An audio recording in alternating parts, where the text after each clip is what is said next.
I just did a video about the best men who ever won the Arnold Classic, and then I got to thinking there are some pretty amazing bodybuilders who competed in the Arnold Classic yet never were able to get that win. And I've narrowed my choices down to four. Now, keep in mind, we're not talking about people, great champions like Lee Haney or Dorian Yates, who never competed in the Arnold. Obviously, they were amazing. I'm talking about guys who were incredible bodybuilders, yet for whatever reason, were unable to ever get the Arnold Classic title. And we have to start with the real deal. Chris, as you can see, has the unique distinction of being runner-up 6 times, 6 years in a row. My goodness. Can you imagine being second place 6 years in a row? He got beat by the following guys. 2000, it was his good friend Flex Wheeler. 2001, Ronnie Coleman with a look that some feel was the greatest physique we ever saw on a stage in bodybuilding. 2002, 3, and 4 by Jay Cutler, who, as we know, went on to win 4 Olympia titles.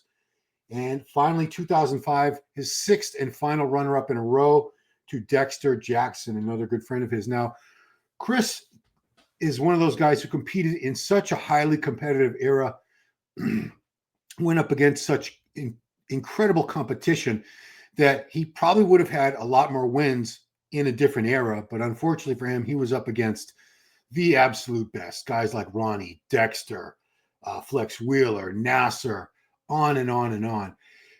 Thing that really impressed me about Chris more than anything else is if you ask anyone, what was Chris Cormier's best body part or what were some of his standout body parts, you can't think of anything because everything was so balanced, so proportionate to everything else.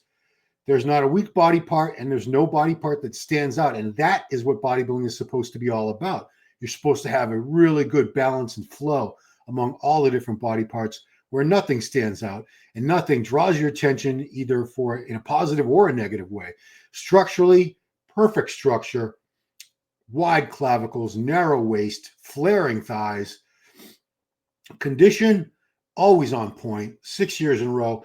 And, you know, it's nobody ever took six runner-ups at the Olympia, even combined in their career.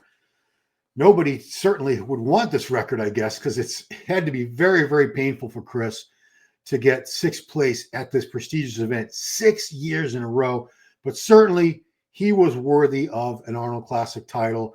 Just couldn't get it because he was up against some of the very best bodybuilders of the past 30, 40 years, when you think about it. So let's turn our attention to another guy. You may not know that Phil Heath was a runner-up at the Arnold Classic in 2008 and 2010. 2008, he was runner-up to Dexter Jackson, who would actually win the Olympia that same year. And 2 years later, Kai Green would edge him out in a very, very close battle that I was at the show, and I personally gave that show to Phil by a narrow margin. They both look spectacular. We know that after 2010, nobody beat Phil Heath again until Shawn Rhoden, the late Shawn Rhoden, managed to do it in 2018. Phil would go on to 7 Mr. Olympia titles in a row. Kai was never able to beat him again after this. In fact, it was his frustration, Kai, in taking second to Phil at the Olympia 3 years in a row, 2012, 2013, and 2014, which I believe was sort of the nail in the coffin. Kai did compete again. He took 15 off and came back in 2016, hit a couple more Arnold Classic shows, never did the Olympia again. But I believe that's what sort of drove him into retirement. But Phil Heath, tremendous package he displayed here in 2010. Same package that would take second place to Jay Cutler later that season.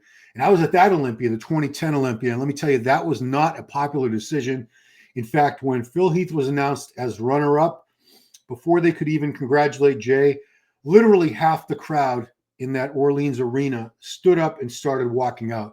They were so upset that Phil didn't get the win over Jay that year, 2010. Of course, the other half was roaring in approval for Jay.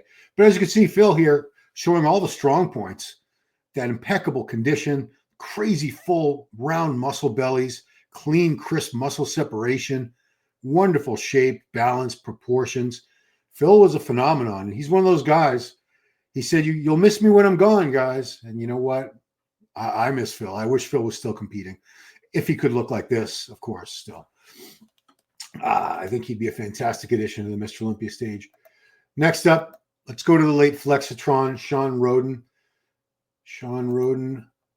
Here we go. So Shawn was runner-up in 2014 to Dennis Wolf, in 2015 to Dexter Jackson. We know that he would go on to be the 2018 Mr. Olympia champion and was not allowed to compete after that. Possibly could have won a couple more titles. A lot of people felt he certainly had that in him, but never got the chance to defend his Mr. Olympia title after that win. However, these Arnold Classic shows, the 2014 and 2015, very, very close decisions. Dennis Wolf looked fantastic in 2014. Dexter, of course, 2015. That was his fifth and final win at the Arnold Classic. Again, Shawn just had the unfortunate bad luck of going up against some spectacular bodybuilders who barely edged him out. Flexitron, Shawn had just a unique physique, real combination of the classic aesthetics. Not a huge guy, but plenty of mass to hang with the biggest men that were competing on those stages in his era. Condition was always on point. Another nickname he had was a Jamaican muscle machine. So Shawn Rhoden, certainly worthy, good enough to have been an Arnold Classic champion. When you look at the list of guys who have won that show, just didn't get in it the right years or competed in years where somebody was just a little bit better, not by much. You could easily make the argument a lot of times when shows are this close, you can often make the argument that the runner-up deserved the win. Sometimes these things come down to almost a flip of a coin. The guys are that close in development to each other and condition and all that. Shawn Rhoden, certainly one of the greatest bodybuilders who ever stood on a stage. Rest in peace, Shawn. All right, our fourth and final man who never won the Arnold Classic but did take a runner-up. Talking about Lee Labrada. Lee Labrada only did the Arnold twice, and I feel like he might have missed out on some opportunities. Think about this. His first pro season was 1986. He won the Night of Champions. He skipped the first four Arnold Classics that were held in 89, 90, 1991, and 1992. His focus back in those days was the Olympia. In fact, in 1990, 91, and 92, the only contests he did that year were the Olympias. Now, remember, he was also runner-up. There's a little Hunter as a baby. He was runner-up 2 years in a row. 1989 Olympia in Rimini, Italy to Lee Haney. And again, 1990 Chicago, Illinois to Lee Haney, runner-up. The only year the Olympia was drug tested. And the funny thing about that Olympia is Labrada was ahead of Lee Haney in judging. Keep in mind, Lee was about 5'4", maybe 5'5", 185. Lee Haney, 5'11", 245, 250.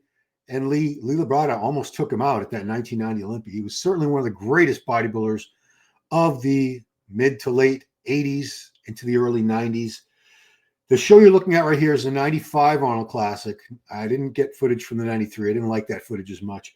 This was the final time that Lee ever competed, was the 1995 Arnold Classic. In fact, after he took second place to Flex Wheeler at the 1993 Arnold Classic, he only did two more shows after that. He did the Olympia that year and got fourth. Then he did this show, took 1994 off of competing, came back one last time, what we're looking at here, spring of 1995, where he placed fifth place that year. And that was it. He retired and started a supplement company. And one of his sons, Hunter, is following in his footsteps today as we speak as a great competitor and someone who's, like his dad, trying to get that Olympia title, which so far has eluded him, but he still has time on his side. He's still a young man. So we'll see what happens with Hunter. But that was Lee, one of the greats, mass with class. So that's it, guys. Those are my picks for the best four guys who competed in the Arnold Classic, yet never won. Is there anybody you think was better than those guys? Anyone you think out of those four definitely deserves it? Certainly Chris Cormier has the most Arnold runner-ups. Could have been that winner, just never got it. Went up against some of the toughest competition. Guys like Flex Wheeler, Ronnie Coleman, Jay Cutler, Dexter. He had some tough opponents and was never able to secure that win. But nonetheless, he holds the record. And I want to thank Troy Moore, Pro Bodybuilder out in Vegas, because when I posted the link to watch the first video about the greatest Arnold Classic champ, he put in the comments Chris Cormier, and I said Chris Cormier never won the Arnold. He said he should have, and I said, got me to thinking. So thank you, Troy, for the video idea. Anyway, guys, please leave some comments below. Who do you feel was the best out of those four, or was there somebody else that competed in the Arnold one or more times? was never able to get the win, who you feel is better than any of those guys. Please let me know in the comments. Always love your feedback. Appreciate you watching. Like, subscribe, share, do all that stuff. And I'll talk to you next time.